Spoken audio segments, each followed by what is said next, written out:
Welcome everyone to Tell Me That. My name is Paul, and in this podcast I interview my dad to find out about his interesting, funny and enlightening life stories. So if you are interested in learning from my dad, then stay tuned. Hi son. Hello Dad. How is it going? Good. How about Alrighty. you? Well, last time at the end of this episode I mentioned that this time I'm going to tell you a bit about the 5 years I spent with the Americans as a board member in their company, and a little bit about the private development that we had. I must say these 5 years were the most exciting years of my business life. I must really say that because at the beginning I thought, well, basically, you know it all, I mean, you are a real member of the board, and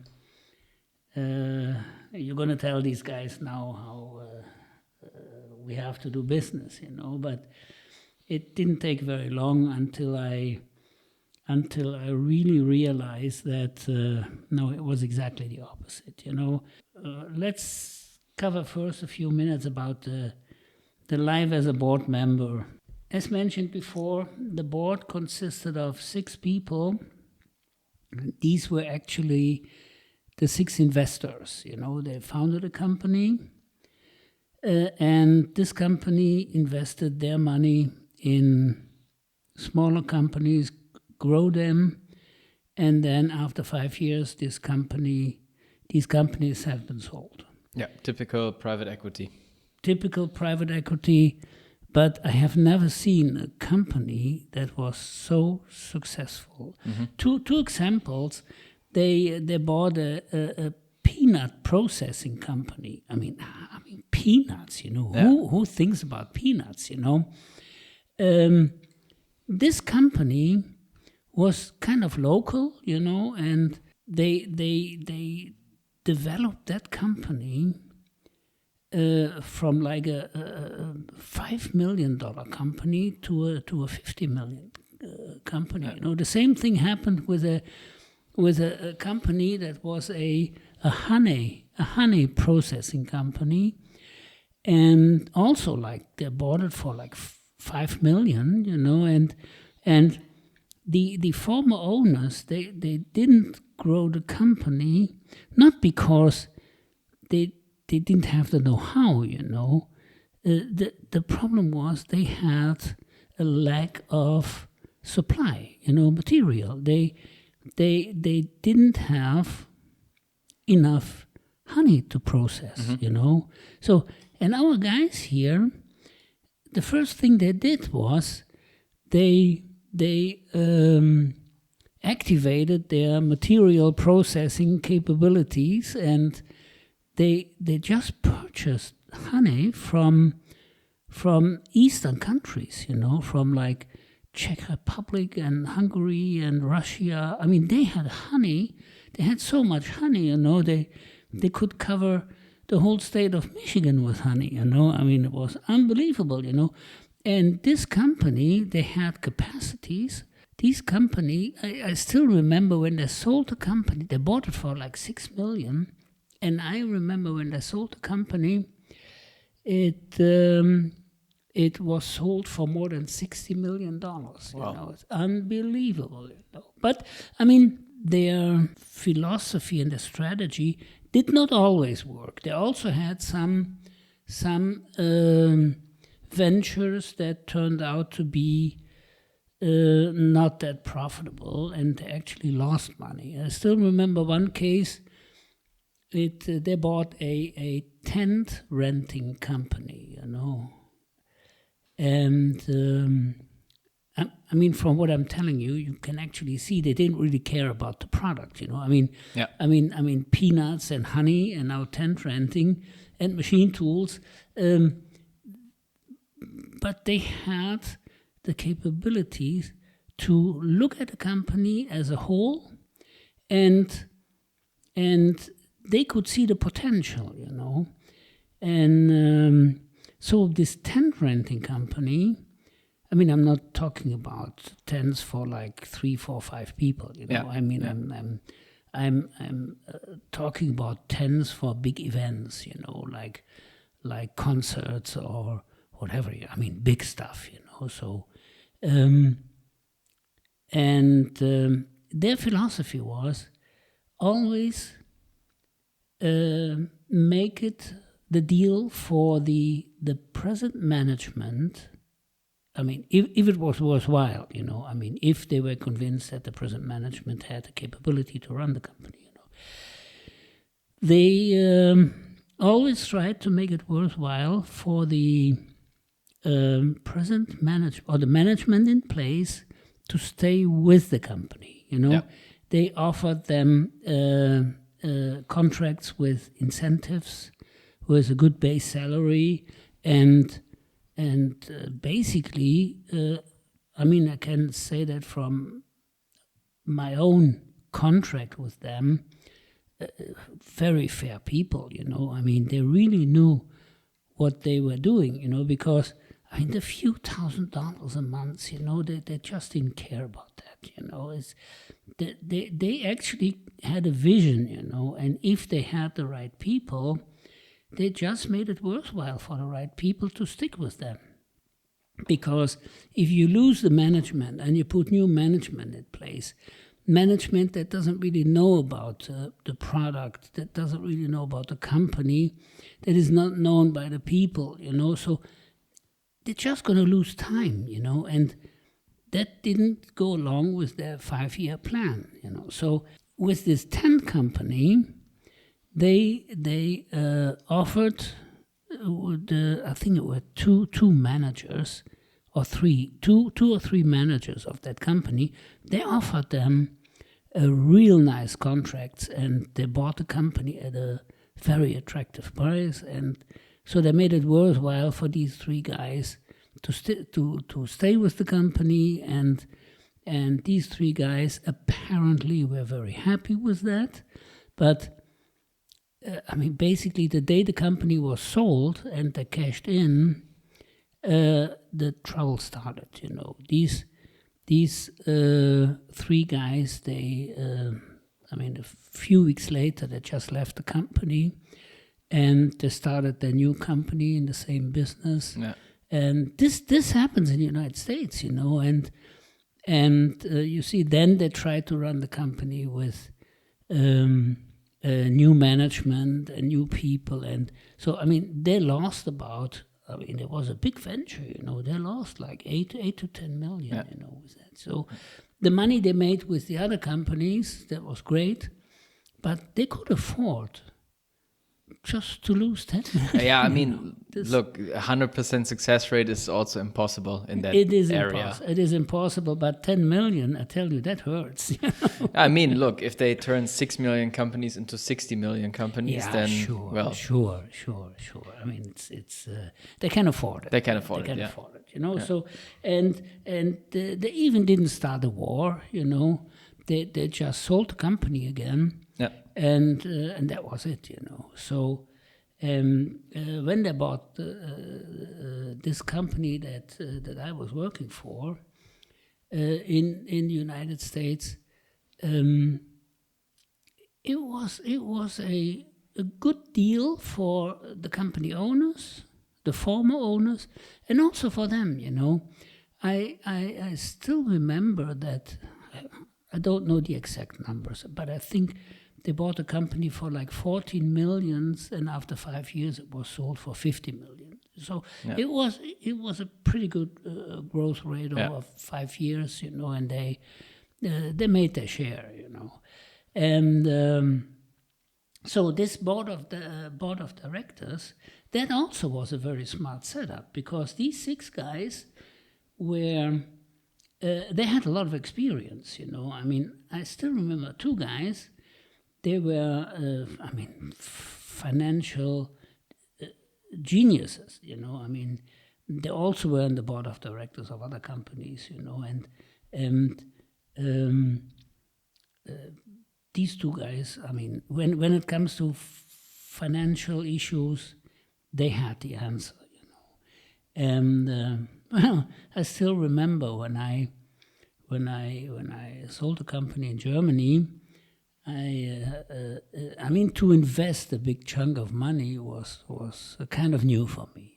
So I went to my bank, a big German bank, and I said, well, I got some money to spare here, and I like to invest that money, And what I didn't see was the dollar signs in the eyes of the consultant at the bank, So they offered me two packages, two funds, investment funds.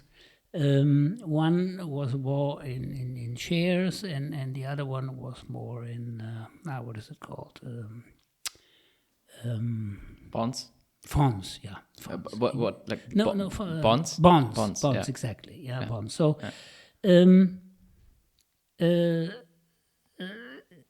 the first month I actually made 20 grand, Okay. But then we had this big crash, 2008, and within 2 months, I lost about $250,000. I was so frustrated, And your mom, I had discussions with her, and she said, "Well, I mean, all the money you worked for, over the past year. Well, I mean, women see it very emotional. Yeah, of course." And I said, well, yeah, you are right. But I mean, it's not about the money I worked for so many years. It's about what can we do to kind of compensate for that damage, And so I talked to my financial guys at the board meeting, and they looked at me and they said, well, is that the first time you invested money? I said, yes. And I said, well, come on, young man. You just hold on to it, and you'll see in 2-3 years you get your money back. And this is exactly what happened. You know, if you invest money, you gotta have time. It's not that things happen. You invest money, and all of a sudden you have a return of investment of 20% or 30%. And you see, this is dream, But I mean, at the end of the day, I got my money back, and I even made some money, But then I thought it would be worthwhile to invest the money in some real estate here in our hometown, and at the end of the day, it was a good thing to do, because I bought some land at a very attractive price. I built 2 houses, and I mean, within like 7-8 years, the price had just doubled, because I bought at a time, and I built the houses at a time when the real estate market in Germany was really down, So there was a good investment, no headaches, it just worked out well, So, but these 6 guys, 2 finance specialists, and one guy, he was a specialist for operations, one guy was a specialist for marketing and sales, the other one was a former CEO of a big US company, and so they had all the know-how, and they could kind of easily identify the weak spots of the company, and they made changes in operations. They bought new equipment. They were not tight, I mean, they were willing to invest money in the company, what they did, and then I learned that to run a company, it is very important that you involve all the people. I mean, the second level, of course, the vice presidents, that you make them set budgets for the next year.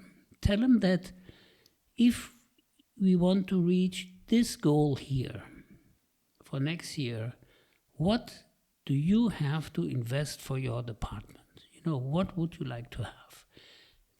Tell us a budget and the descriptions of the items that you like to have. And so these were the budget meetings that we went through, and that was very interesting because in every board meeting, they checked whether the people have spent the money or not. Yeah. And the first 1-2 board meetings, people came back and they were very proud that they have saved the money, and they said, well, I spent only half of the money that I had available, and so it's good for the company, And I mean, I don't want to tell you in detail what happened, but these guys explained to these people that this is not the way to do it, because they explained that you have this money and you confirm that if we make the money available for you, that you will reach this goal, that you will meet the goals that we have set, and this is what we're going to do now. So next time, even in the marketing department, placing ads or making exhibitions, I mean, you could not impress these guys with, well, I placed only one ad, and I saved $7,000. And I mean, you do that once with these guys, and they really explain to you that this better not happen again, So anyway, and that was very, very interesting. They made people to invest money at the right place.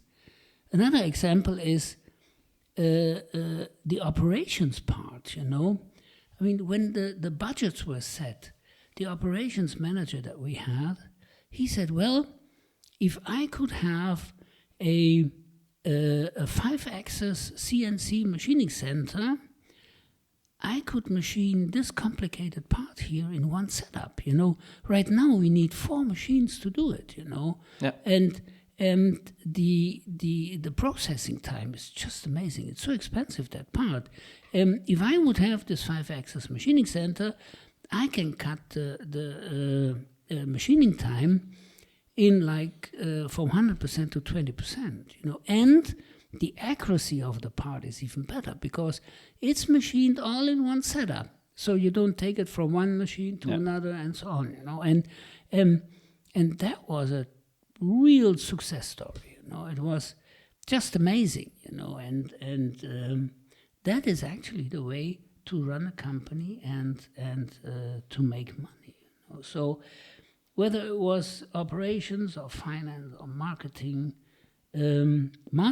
for instance, they insisted that we look at international exhibitions, and that we look at additional dealers, This is very important, and we had to invite international dealers at least once a year to the headquarters to kind of train them and have a dealer meeting so they could talk to each other, they can learn from each other, and this was really a big change in the thinking, I mean, how to run this company and how to increase sales, I mean, important is that we had damn good products, but people have to know that we have these products, and you do just not have the resources to like 20 sales managers that travel the world, This is not the way to do it.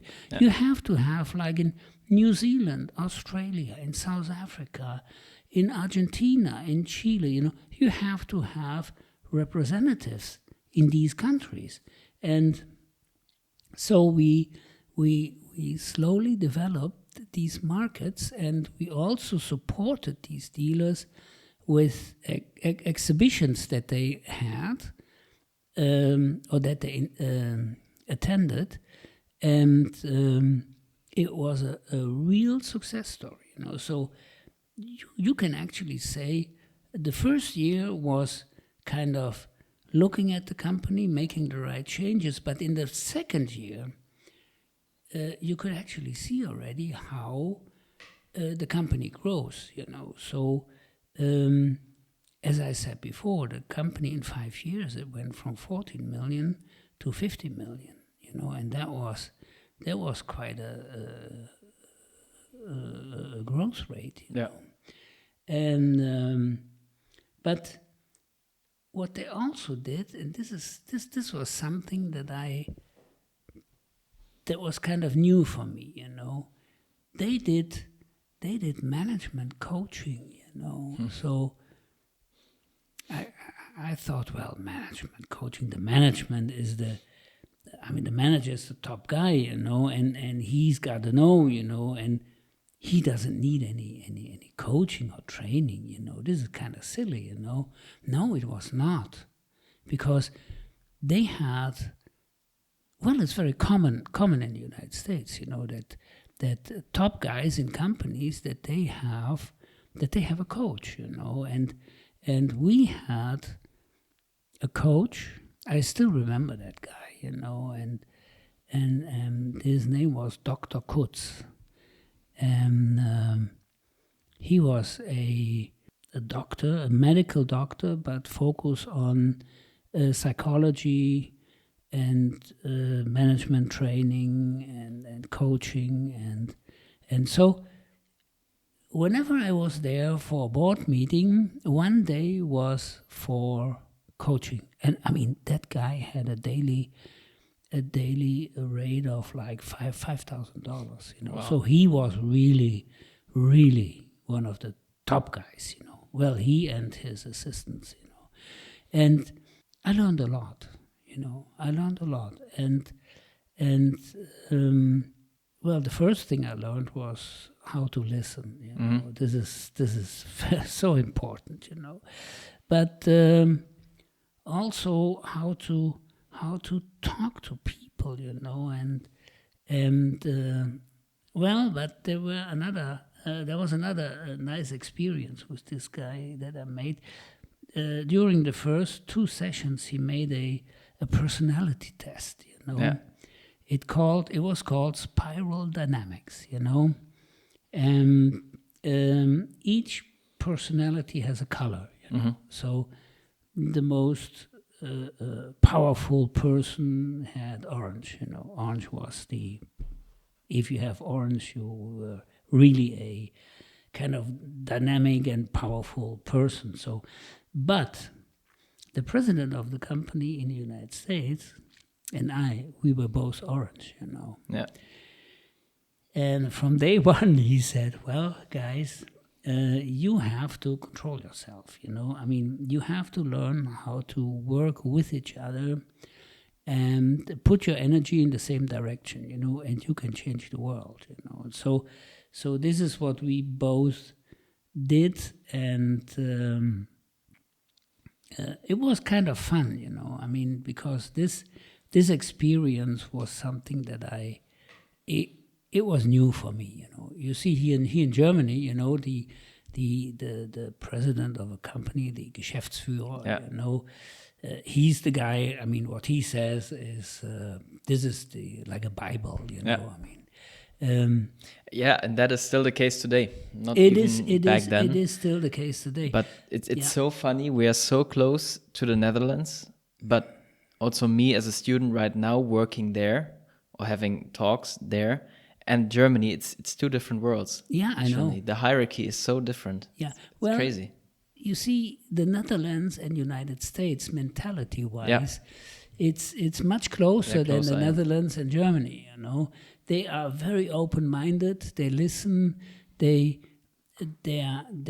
management behavior, is, and their strategies are so much USA-like, But here in Germany, it's from the old days, like after World War II, a guy, he started a company and he was the boss, and his son was second generation boss, and so on, and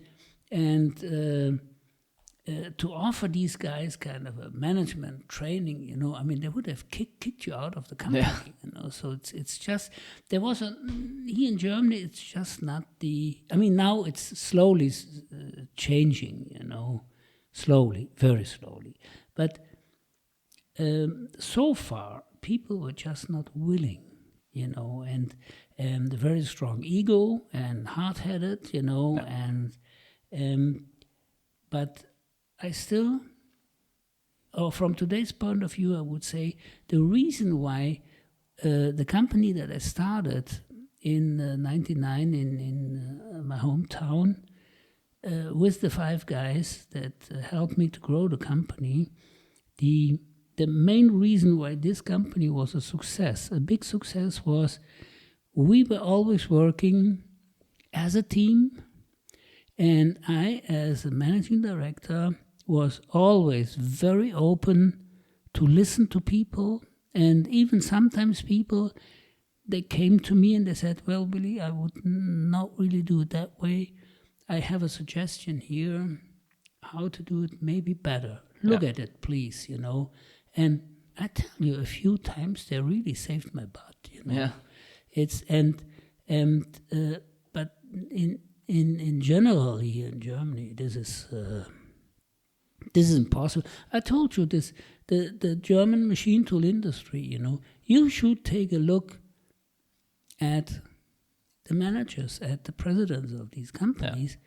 The people with very strong ego, and the people that worked for them, even people that worked directly for them, they just didn't have the guts to say, well, boss, no, we can't do that, They would have been fired on the spot, So this is, a different world. So United States has really changed my life working with these board members, or as a member of the board, was a very refreshing experience.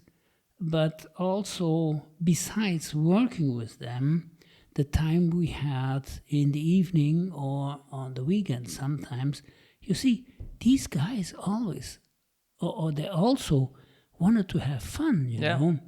We went to the best restaurants, we did crazy things, we went fishing, You went fishing? Yeah, this sturgeon and salmon fishing in Oregon, the company was in Oregon, in Portland. And sturgeon, or river rafting, or what is it called? Sometimes one guy, he had to go overboard, and we had to kind of save him. But you see, they also wanted to have fun, And for me, these 5 years were just amazing. But you see, important was board meeting every 3 months. And with these board meetings, in these board meetings, they compared what has been said at the beginning of the year, where are we standing now, and if there is a need for correction, it had to be corrected. So great strategy, and it was fun. It was fun to be part of a growing company. And then the decisions they made regarding marketing and sales, for instance, they said, well, we're going to have also board meetings at places where they have big exhibitions, that are important for us. Like in Las Vegas, there is once a year, there's a big exhibition where people come that repair earth-moving equipment and excavators and so on. Just the perfect customer base for the machines that we were building. Or Singapore. From outside, it looked like, well, these guys, they travel on the expense of the company, but no, it was not. It was. First of all, they wanted to have the board meetings outside the company. That was very important for them. Not in the company where every 10 minutes someone opens the door and says, "Well, sir, there was a telephone call for you. Could you please?" And so, and then. Connecting this board meeting with, like, the following day with an exhibition or a dealer meeting, they covered so much ground, it was so, they collected so much or so many informations, for the decisions they had to make. And, well, I still remember, the first time I was in Las Vegas, we had this board meeting. We had this board meeting and also an exhibition. And it was a great experience, even though that was the first time I've been in Las Vegas, and I promise to you it's going to be the last time, because I don't like this town, it's just, town, yeah. Well, town, the big city, Yeah. But, they call them the one-armed bandits, Yeah. You find them everywhere, Yeah. You go to the toilet. On the way to the toilet, they are standing there, and kind of attracting you with sounds and lights, and this city. It consists of places where you can gamble. It's unbelievable. Every hotel has its own casino, and it's just too much commercial, So it was not really the kind of town that I liked, But cities like Chicago is very nice. It's one of my favorite cities, Chicago. We had board meetings in Chicago. In Detroit, where I used to live before, we had board meetings. It was great. And then, of course, in Portland, but not in the company. We had the board meeting always outside the company, in a place where we at least could not be bothered during the board meeting, because they took the board meetings very seriously, and even the ritual, how to start a board meeting, even though we were only like 7 people, we still had to check if everybody is there for the board meeting, Really? By name. Yeah. And then we had to put it down, and when we made decisions, we had to say either yay for yes or nay for no. That comes from the old days in the United States, And it was fun, it was great. And when I was visiting the States for the board meetings, I always tried to kind of add a day or two, because I had to do shopping for my little son in Germany. Of course, yes. For you. Yeah, because they had toys that just weren't around here in Germany. Yeah, and I had to go to my favorite supermarket. Well, it was more than a supermarket, because that market had Like a mega store that had everything. Mega store. From guns to toys, everything. Yeah, everything. Fred Meyer, that was the name of the store, You're right. From fruits and sandwiches to shotguns, they had it all, It's amazing. And they had a big toy department, and at that time you were collecting these little models of Thomas the Tank Engine, and here in Germany at that time they didn't even know Thomas the Tank Engine. Yeah. So each time I had to bring you 1 or 2 of these two models, and then there came the time with Bakugan And Beyblade. Bakugan and Beyblade, especially Beyblade. Yeah. I still remember one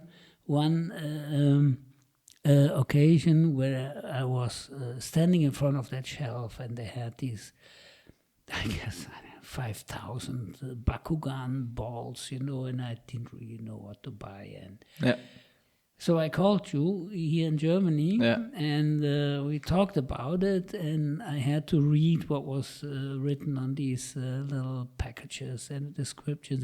And there was this one little guy standing next to me. He was maybe like 12, 13 years old. And he said, "Well, sir, can I help you?" And I said, "Well, I'm talking to my son in Germany, and he's a Bakugan collector, And the little guy said, "Well, me too. I just came back with my that from Japan, and we bought some that they don't have in the United States, and if your son has a question, he can ask the question, you translate, and I give you the proper answer, because I am the specialist for Bakugan, so. And that phone call, it must have cost a fortune. Yeah, probably. It was amazing, and but still it was so much fun, and each time I came back from the United States, I had to buy something nice, and well, there was another thing that I remember. You like these bagels, but not the big ones. They had mini bagels, small ones, And one day my suitcase was 50% clothes, 50% bagels when I got back, And in Frankfurt, they asked me to open my bag, my suitcase, because I wanted to check it, And when the guy saw these bagels, he was kind of shocked, And amazing, Anyway, so the taste was just different. Yeah, it was just great, not the same here in Germany. Great, I still remember we put them in the fridge, No, in the freezer. Actually, in the freezer, and that lasted for the next 6 weeks, until you went back. Until I went back to the States. Yeah. It was so much fun. But one or the other time I took you guys, you and your mom, to the States, and we spent a couple of real nice days there. United States it's a beautiful, beautiful country, and I always say, as long as you are healthy and you have great income, you got it made. The moment, and the good health insurance. If something happens, if one of these 3 items is missing, you go high risk. This is the other side of the coin. But it was a great time. These 5 years have really changed my life. These 5 years have made me look different at things. I could really stay calm when other people lost their temper, and it was, of course, due to big experience that I made over these 5 years. And also a lot was because of this personal coaching that I got from Dr. Kutz. He was a person, I must say, from today's point of view, I must say, this gentleman has changed my life. It's amazing. But anyway, time went by, and during these 5 years here in Germany, we had made some changes to our house, as you might even recall. We had a beautiful backyard, and we also bought a dog. Yeah, a dog. I course. Still remember that, our little Lotte, Jack Russell, and I still remember when we were sitting at the terrace here, and your mom said, "Well, it would be so nice to have a dog. Paul would probably like to have a dog." Yeah. And I said, "Yeah, we're gonna talk about that next time, And she said, "Well, look here, the ad in the paper. They say beautiful little Jack Russells for sale, and it's not that far from here. It's only 20 minutes by car, Why don't we just have a look at these little dogs, Sure, just a look. Just look, Yeah. So, and I said, well, it's Sunday afternoon, and we don't have anything to do, and come on, we're gonna have a look. But I got kind of nervous when I saw that your mom was putting a blanket and a cardboard box in the car, So just in case. We went to this place, and they have I think 5, 6 or 7 of these little cute Jack Russells. And when we entered this, it was like a barn, you know, that, it was a professional breeder of Jack Russells, you know. When we entered the barn, it was amazing because all Jack Russells went like 3, 4, 5 meters to the back, and one stayed up front, and he looked at your mom. And these eyes met, you know, and the guy that was selling these dogs, I mean, professional salesman. Very professional. He said to your mom, would you like to hold this little dog? And she said, yeah, why not, you know. Bang. Sold. Yeah. You know? So we came back home here with a little Jack Russell puppy, and we still have it today. Just as a side note, that was 16 years ago, and the dog is still alive. That was she is still alive. She's a grandma now, of course. I mean, 16 years. But yeah, 16 years old. 16 years for Jack Russell is... that is actually it's quite a good old. age, you know. I mean, sometimes I get these thoughts, you know, like, oh, I could kill this dog. No, but still, I mean, there are so many great moments. And so from a private point of view, we, during these 5 years, we took at least once a year a break, a big break. We went on a 2-week vacation. I still remember we went to Greece, and we went to Singapore, and we went to Cyprus, and we always had funny experiences. Yeah, it was. I mean, Cyprus. I mean, why the hell did we go to Cyprus? I don't know. It's so incredibly hot there. The temperature was 40 degrees centigrade every day. It was. You couldn't even walk at the poolside because you literally burn your feet. It was so incredibly hot. Amazing. You know, you recall once I burnt my shoulder completely. I had blisters on my shoulder from a sunburn. I know. That was crazy. Oh, God. So, well, but at least we had some fun. We had a lot of fun, life was great. Life was good. These 5 years were probably the best 5 years in my life. And then at the end of these 5 years, when these investors decided to you see, you have to sell a company when you reach the peak, you know. I mean, you still can grow the company a bit more, but it's kind of a slower rate. Yeah, it's maturity, And it's not worthwhile then. You know, they have to sell it at that point and make the big profit and then go for the next one, you know. So when they sold the company, it was a big success. I mean, during that time, I also started a company in Poland. It was actually listed on my name, or I was the owner, because it was much easier as a private person to start a company than as an American company, you know. So, but anyway, so that was also part of this whole venture, you know, and they really cashed in, you know. That was pretty good, you know. So after 5 years, they sold the company, and the company was sold by